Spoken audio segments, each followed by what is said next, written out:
this is about the most indebted period in the history of the world. I never thought I would see so much debt so quickly as we have seen in the last few months. So what we're really talking about is government debt, because no one expects governments to go bankrupt, although we all know that occasionally they do default.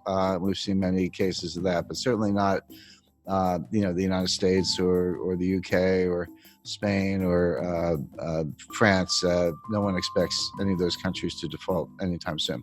But the way I think about debt is I use the debt to GDP ratio, because debt is not automatically a problem. It may be a problem or it may not be a problem. It all depends on how much income or output you have to service the debt. So just to give a simple example, let's say you have a credit card and you have a $50,000 balance on your credit card. You owe the bank $50,000. Is that a problem? Well, if you make $20,000, it's a big problem. You're probably going to go bankrupt. But if you make $200,000, you could probably, write a check and pay it off. So the answer as to whether the debt is a problem or not can only be thought about in relation to your income. And so I use the debt to GDP ratio. I say, how much debt does a country have? How much debt is outstanding? And how big is their GDP? And when you use that ratio, if you're at, say, 30% or even 40%, that's a comfortable ratio. Yes, you have some debt, but you also have, say, a strong economy and your ability to service the debt by collecting taxes or other sources of revenue is very reasonable, and that debt level is sustainable. But when you get up to 60% happens to be the level under the Maastricht Treaty, where the members of the European Union are not supposed to have debt in excess of 60% of their GDP. Now, many of them do. I'm not saying this is a hard and fast rule, but that's where Angela Merkel gets a little bit upset when you're above 60%. And Spain and France and some other, Italy certainly are above that threshold. But there's another threshold that's important, which is 90%. And 90% comes out of the research of Ken Rogoff and Carmen Reinhart. And what they've shown in developing markets, developed markets throughout the 20th century, recently, in the distant past, no matter where they look, once a country gets above 90% debt to GDP, a couple things happen. Number one, debt is no longer productive. The idea of borrowing is I'll borrow $1. I'm going to do something with that money. Huh? Yeah, I'll borrow the $1, I'll spend the $1, but I'll get $1.20 of GDP because, I'll spend it on something, but then the recipient, he'll spend it, and then someone else will spend it. And by what's called velocity, or the turnover of money, you'll actually get more than you borrow. That's Keynesian economics, very simplified version of it. But what Rogoff and Reinhart have shown is once you get past 90%, that's no longer true. You borrow $1 and you spend $1, but you might only get 90 cents or 80 cents of GDP. In other words, you reach a point where you cannot borrow your way out of debt. You cannot borrow your way to get enough productivity to get out of debt. And then you're sort of in a doom loop or a death spiral. Well, I mentioned 30% is comfortable, 60% is a problem in Europe, 90% is this critical threshold. The United States today is at 106%. But we are very rapidly moving to 120%. When you take the additional $5 trillion of new deficit spending that the Congress has approved and put that on top, and bear in mind, the GDP has gone down, right? So your denominator is shrinking, your numerator is going up, which means the fraction is going up, and now the debt is well in excess of 100%. It's actually coming into 120%. So all of a sudden, the United States starts to look like Italy, or for that matter, Lebanon or Japan, which is the highest of all. Now, the modern monetary theorists, MMT, modern monetary theory, whom I completely disagree with. I know a lot of them. I know Stephanie Kelton. She's a big brain. She's one of the thought leaders. She has a new book coming out. They say, so what? They say it doesn't matter. That you can take your debt to GDP ratio to not only 100%, but 200%, or in theory, even 300%. It just doesn't matter for two reasons. Number one, you can always print the money to pay off the debt. By the way, everything I'm talking about does not apply if you're borrowing in a different currency. If you're Argentina and you print pesos, but you're borrowing in dollars, that's a problem because you can't print dollars. But of course, the United States can print dollars. The ECB can print euros. Bank of Japan can print yen. And if that's the currency of your debt, just print up the money. What's the problem? And they have other solutions. If inflation starts to take off, just raise taxes. I'm not so sure about that. You've borrowed yourself into oblivion. You get inflation, and you think you can tax your way out of it. That doesn't sound like a very good way to go. But the bottom line is that all the countries, starting with the United States, but all the major developed countries, are now in these sky high and rising debt to GDP ratios. Now the question is, what's going to happen next? Interest rates are extremely low. The central banks have made them low. So the debt service is not that great. The debt is huge, but if you're only paying, a fraction of 1%, it's not as if you're incurring a lot of interest expense, which of course adds to the deficit. So that's the first thing. We don't have inflation. People who say that, the money printing that the central banks are doing to buy the debt, which they are, is inflationary. That's not true. That's a kind of gross misunderstanding, comes out of Milton Friedman, et cetera. It's not true. What does cause inflation is velocity, which is the turnover of money. People lose confidence in money, and they spend it, and someone else gets it and they spend it. Everyone's spending it because they want to run into hard assets, land, gold, silver, fine art, real estate, et cetera, or just buy a car because they think the price is going up, or a refrigerator, whatever it is. If you get that kind of velocity, inflation can happen very quickly. And we saw this in the late 1970s. So the real warning is not that any of these countries are going to default on their debt. They're not going to default on their debt because they can print the money.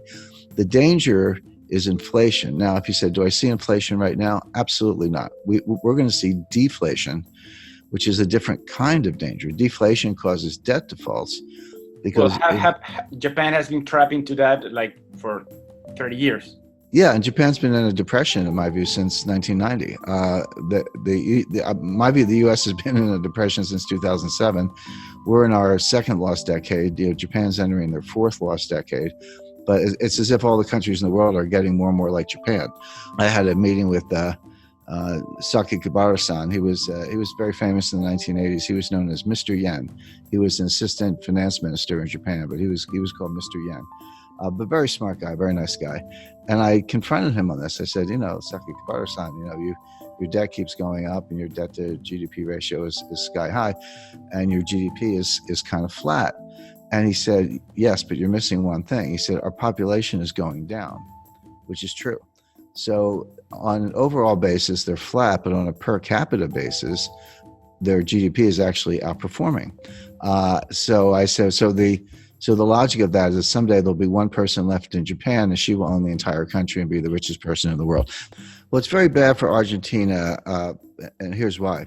If you, or Chile for that matter, if you borrow in dollars and then we have deflation, what does that mean? It means the value of cash is going up, but it also means the value of the debt is going up. So even if you have very low interest rates, which we do, when you borrow in dollars and the dollar is worth more, that's what deflation is. Your dollar is worth more. That means your debt is also worth more, meaning you owe more debt in real terms. The nominal debt's the same. So if you borrow 100 million, you owe 100 million. That doesn't change. But if you have deflation, so that the 100 million is actually more valuable. See, this hasn't happened since the 1930s. People don't understand. No one alive has really lived through a strong deflationary period. A lot of us have experience with inflation. We had it in the United States in the late 70s, and you're right, Argentina's had it on multiple occasions, and we can name other countries. People have a sense of what to do in inflation, but no one alive has experienced serious deflation since the 1930s. And if you did, you're 95 years old today. So people don't really understand it. But one of the things it does, it makes the real value of debt go up. So in real terms, you owe more money. So if you were in trouble to begin with and you borrowed money to get out of trouble, but the value of the debt goes up, now you owe more money. Now where do you stand? It